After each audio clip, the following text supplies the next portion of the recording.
SVG Europe is happy to be here in Amsterdam for the big IBC show this weekend, but of course we're starting things here at our Sports Production Summit here at the Delamar Theater. We have the pleasure now to be joined by Chris Townsley. He's General Vice President from Limelight Networks. I'm Brandon Costa from Sports Video Group. Lovely to meet you. Pleasure to see you, sir. How are you? Lovely, great to be here. Thank you. Yeah, thanks for being out for the show, sharing your expertise with that crowd and everything. Limelight Networks, you guys are really on the front lines of the new era of sports video distribution. You've been tackling the challenges of latency, which is a word that gets thrown around a lot as a pain point for many people, especially in the sports community. You've had your real-time streaming services that you've introduced at this show in the past, certainly been a big presence at other big shows like NAB over in the States. What's kind of the company's state in how you guys are combating the latency problem right now, and how far do you feel it's come along? Yeah, so I mean, obviously it's incredibly exciting to be here again. So I haven't been to IBC for a few years actually. So really? Last few years I haven't been, so I'm back this year, which is great with the big team. So we've got some of the execs over from the US as well, which is fantastic. Great.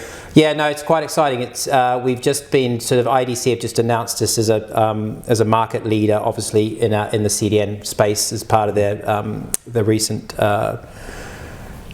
study they've just brought out, or announcement they brought out. And I think right now, yeah, we're very heavily focused on just continually focusing on delivering high quality on demand and live streaming. Obviously continue to be very very heavily focused in the media broadcast OTT space, which is really important. Yes, we announced our low latency streaming solution last year, and that continues to evolve and develop, and we keep investing and focusing very heavily on that. We've got some very exciting things going on with our new Edge services that we're going to talk a lot more about during IBC. And this is really about using the network that we have to really take the experience to the edge and give broadcasters the opportunity to deliver the best possible customer end user experience and reduce that latency. For sure.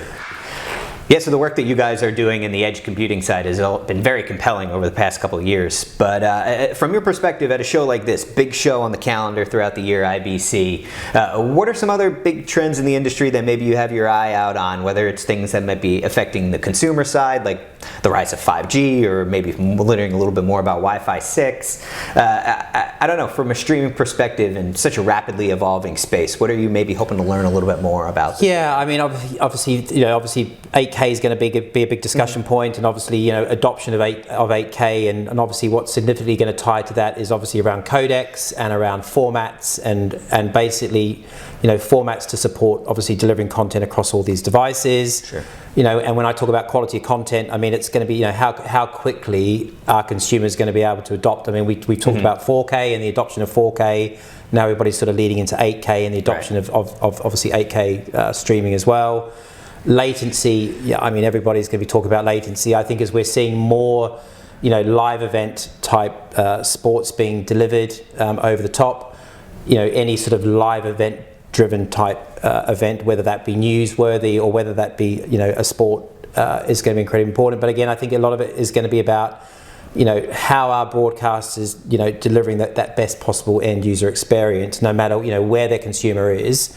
No matter what device obviously they're consuming on, and obviously some exciting stuff going on with the launch of the Apple and Disney streaming services, which is going to be incredibly disruptive to the marketplace, and how Netflix going to look to potentially combat that. And I think, in fact, I think the Disney streaming service is launched today. I think it's actually launched today in its sort of beta. So I think that's very exciting.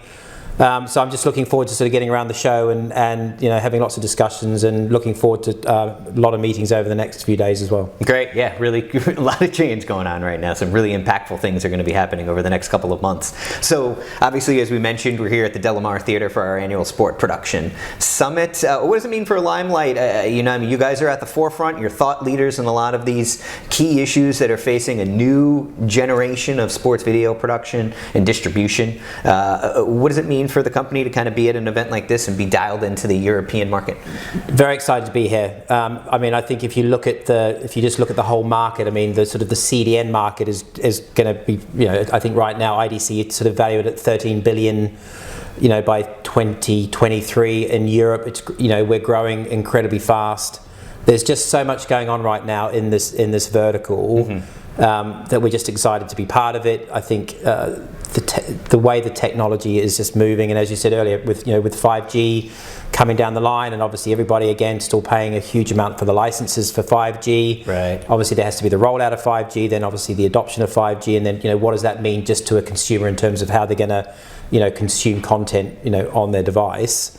So I think to be here just to listen to what some of the content owners and some of the companies that actually produce the content are thinking about. And then, because yes, you can create great content, and that's incredibly important, and how people interact with that content, but you also have to be able to deliver that content. Of course. All right, Chris. Well, thank you so much for being here. Cheers. Have a great show. Welcome back to Amsterdam. Lovely. Thank you very much.